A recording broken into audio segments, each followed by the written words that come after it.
Doctor Naik, আপনি বললেন যে কোরআন শরীফে নাকি কোথাও কোনো ভুল নেই। আমি কোরআনে 20টারও বেশি ভুল দেখতে পাচ্ছি, সেটা আরবি ব্যাকরণে। এখন তার কয়েকটা আমি আপনাকে বলছি। ইন্নাল্লাযীনা আমানু ওয়াল্লাযীনা হাদু ওয়াস-সাবিউন, এটা আছে সূরা বাকারায় আর সূরা হাজে। ইন্নাল্লাযীনা আমানু ওয়াল্লাযীনা হাদু ওয়াস-সাবিউন, এখানে কোনটা ঠিক, সাবিউন নাকি সাবিউন? 1 নম্বর। 2 নম্বর হলো কোরআনে আছে, হ্যাঁ, কিন্তু এছাড়াও আরো আছে। সূরা তাহার 63 নম্বর আয়াতে ইন্না হাজানি লেসাহিরান, ভুল, ইন্না হাজাইনি লেসাহিরান। এটার কি ব্যাখ্যা দেবেন? এছাড়াও আমি আরো অনেক ভুলের কথা জানি। এক্সকিউজ মি, আমরা শুধু প্রথম প্রশ্নটা গ্রহণ করব, সময়ের অভাবে দ্বিতীয় প্রশ্নটা গ্রহণ করতে ঠিক পারছি আছে, না। ঠিক আছে। ভাই, আপনি খুব সুন্দর একটা প্রশ্ন করেছেন। আমি আরেকটু সহযোগিতা করতে চাই যে হ্যাঁ, আপনি সবগুলো ব্যাকরণগত ভুলের কথাই বলেন, আর আপনার হাতের বইটা লিখেছেন আব্দুল ফাদি। আব্দুল ফাদি ঠিক, ইজ দ্য কোরআন ইনফেলেবল। আমিও দেখতে পাচ্ছি, হ্যাঁ আলহামদুলিল্লাহ, আমি ভালোই দেখতে পাই।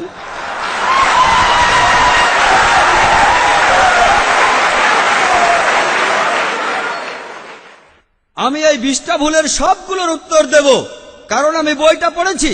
আমি সবগুলোর উত্তর দেবো ইনশাল্লাহ, ইনশাল্লাহ।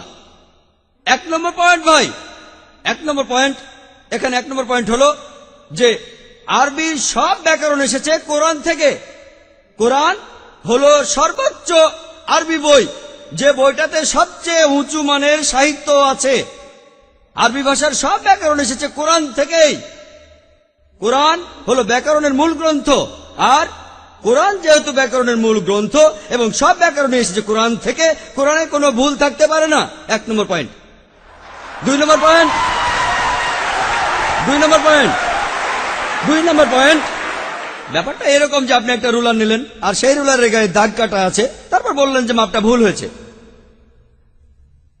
এটা বেশ অযৌক্তিক। 2 নম্বর পয়েন্ট, আরবে বিভিন্ন আলাদা আলাদা গোত্রে, আপনি যদি আরবি জানেন, আর ডক্টর উইলিয়াম ক্যাম্বেল আমার সাথে একমত হবেন যে আরবের গোত্রগুলোর মধ্যে ব্যাকরণ মাঝে মধ্যে বদলে যায়। কিছু কিছু আরবীয় গোত্রে যে শব্দটা স্ত্রীবাচক, অন্য আরেক গোত্রে সেটাই পুরুষবাচক। একই শব্দ, তবে গোত্রভেদে ব্যাকরণ বদল হতে থাকে, এমনকি শব্দের লিঙ্গ বদলে যায়। তাহলে আপনি কি কোরআনকে সবগুলো ব্যাকরণ দিয়ে পরীক্ষা করবেন? না। আর এছাড়াও কোরআনের ভাষা এত উঁচু মানের, এতই উঁচু মানের, এর কাছাকাছি কোনো সাহিত্য নেই। আর কোরআনের বিরুদ্ধে অনেক বই আছে, ইন্টারনেটে গেলে দেখবেন 12টা ব্যাকরণের ভুল, 21টা ব্যাকরণের ভুল, আব্দুল ফাদি 20টা ব্যাকরণের ভুল। আপনাদের কি ধারণা খ্রিস্টানরা এই ভুলগুলো বের করেছে? কারাই ভুল বের করেছে জানেন? কারা করেছে? মুসলমানরাই। মুসলমান পণ্ডিতরা, যেমন জামকশারি, তারা এটা করেছেন। কোরআনের ব্যাকরণ এত উঁচু মানের যে কোরআনের ভাষা মাঝে মধ্যে প্রচলিত আরবির বিরুদ্ধে যায়। কোরআনের ব্যাকরণ এত উঁচু মানের, কোরআনের ব্যাকরণ এতই উঁচু মানের, এজন্য তারা উদাহরণ দিয়েছে। আমিও কয়েকটা উদাহরণ দেব, এতে আপনারা সবগুলো উত্তর পেয়ে যাবেন। তারা উদাহরণ দিয়েছে যে কোরআনে লেখা আছে লূত আলাইহিস সালামের গোত্রের লোকজন, তারা সকল নবীকে ত্যাগ করেছে।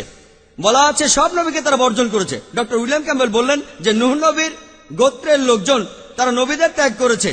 আমরা ইতিহাস থেকে জানি যে মাত্র একজন নবীকে তাদের কাছে পাঠানো হয়েছিল। তাহলে এখানেও ব্যাকরণের ভুল আছে। কোরআনে বলা উচিত ছিল একজন নবীর কথা, বহুবচন না।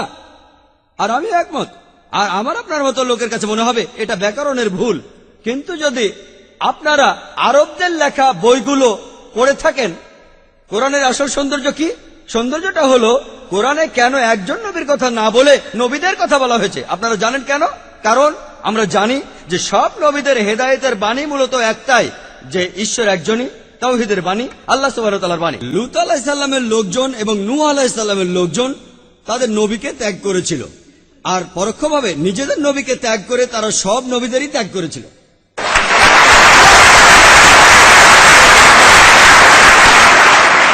সৌন্দর্যটা দেখেন, ভাষার অলংকার দেখেন, আলহামদুলিল্লাহ।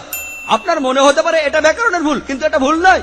একইভাবে নূর সারওয়ার নামে একজন বলেছেন যে কোরআন বলছে কুন ফা ইয়াকুন, হ বললে হয়ে যায়। এটা নাকি হবে কুন ফা কানা, হ বললে হয়ে যেত। হ্যাঁ, আরবির পাস্ট টেন্সে কুন ফা কানা কুন ফায়াকুন নয়, কিন্তু কুন ফায়াকুন আরো উঁচু মানের। বলা আছে আল্লাহ তিনি ছিলেন, আছেন আর থাকবেন, অতীত, বর্তমান আর ভবিষ্যৎ। Thank you doctor Naik.